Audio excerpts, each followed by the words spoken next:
broadcast. You can drive down to Jackson, Mississippi, man, for wherever you at, man, and come check out this show. Come and meet the cool kids, man. It'll be a great time, y'all. Hey, it'll be a great time for you to do it, man. All right, so make sure you come out and do that. But we got to get into it real quick, of course, before we bring A21 in here, man. The Rock and Roll Hall of Fame just took place. And of course, the hip hop representatives in this particular class were none other than Jay-Z and LL Cool J. You can really make a case for, LL, possibly, should have been in the Hall of Fame. Yeah. Before now, for his contributions to hip hop, even before Jay-Z got in the game, but they're classmates in this particular class. But one thing that particularly stood out, we talked about it offline, was the fact that Jay-Z, thanked Dame Dash in the speech. He did acknowledge that they hadn't spoke for a minute. We all know the public rift that the two of them are having, and Jay-Z suing Dame Dash and back and forth. But he did shout him out in the speech, and then the next day, of course, Dame Dash took that as an opportunity to say out loud, what's happening? Let's bury the hatchet. Let's be cool again. So, I'm hoping, because they started in this game together, of course, we hope that they had a little sit down, man, back then and turn it into something, positive at the end of the day. Doesn't mean you have to go back to where you were at that time, but at least you can be civil and move forward and go ahead and go forward. Now, I don't think they'll ever really do business together again, but I think the hanging out part, being cool with each other, I think that'll happen. But, when you saw that, Kayla Renee, what were you thinking? Like, what a time. What a time. I'm going to go ahead and bring up my favorite moment in hip hop. I don't care if y'all roll your eyes. But it just brought me back to, like, Gucci and Jeezy. Like, I guess people are... That was the same thing to you?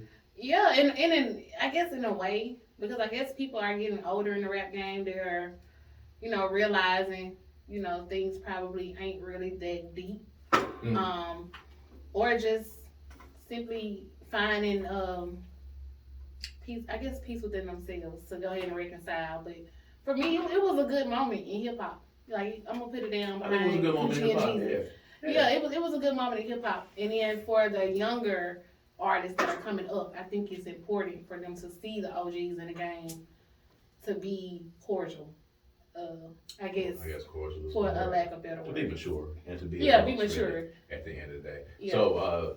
Dreon Santana in the culture commentator streets out there. Hello. What was the word on Jay-Z and Dame Dash's reply to Jay-Z in the Rock and Roll Hall of Fame? Well, Dame Dash thought that it was beautiful that Jay-Z shouted him out at the.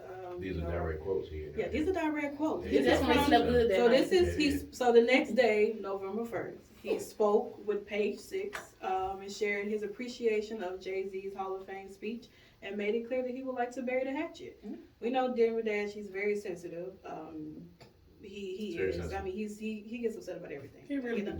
The sky red. Oh, why the sky red? I'm mad. But he said that he's glad that he said it for the culture and that we need to squash everything. So hopefully, if that was an extended olive branch, I'll spin one back. So hopefully we may see Jay-Z and Dame Dash maybe, like you said, have a sit down, have a conversation. Hopefully it stays there and they don't, I doubt they're going to do business again with each other. Yeah, I don't think so. I don't know, it could be that Jay-Z just, brought him up because he had to bring him up when mentioning the history of Rockefeller. You can't mention Rockefeller without mentioning Dame Dash. So I didn't think about it. It could have, there's no way that he's going to get up and mention Rockefeller Records. You can't do it without mentioning Biggs and Dame. You can't, because the three of them came in together. So it's almost like you can't erase that part. But, hey, what if that was it? I don't think he was trying to bury the hatchet. I think he was just saying, like, I acknowledge you, I respect, for what you've done. Appreciate you, my guy, my boy. Dab it up and then we did that. We did that. We did that then. We did that then. Right now. Yeah, we did that then. Be easy. Which is cool. I mean, Rockefeller was the model for independent, record labels. And, when you listen to Jay-Z now say, everybody that I took this to said it was trash. Like, everybody. So he took it to all the labels. The labels told him that the music was trash. This is Jay-Z. So, when you hear those stories, I think of two things.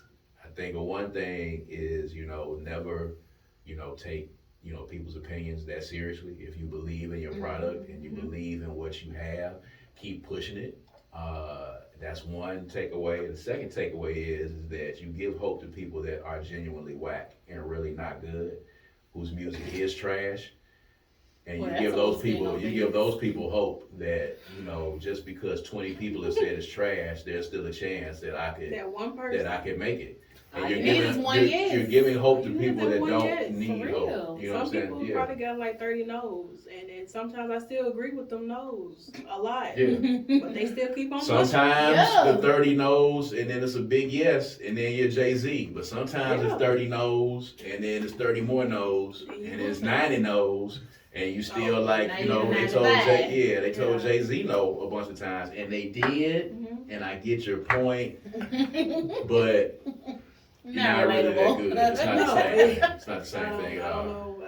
I don't know what's going on. Maybe that one yes had like maybe a little intoxicator or something. It was like, I don't know. what? I mean, well, the yes with Jay-Z was them basically just putting the money into themselves. You know what I'm Yeah. saying? So they gave it to the world, and the world was like, "We like We it, like it. and we're gonna take it." So if a person is able to do that, that's cool. I just think back, when I think about Reasonable Doubt, which was their first record, and how dope it was, and it's a classic record. And thinking about those A&Rs that was like, "This ain't good," and I'm like. Mm-hmm. Who was in the room? how? But I know How who are was in you? the room. How?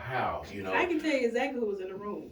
You can? Don't say it, because we already was got in our the face room? open. No. Who was in the room? I'm nervous. Who was in there? Well, Who was in the room? Java, edit me out.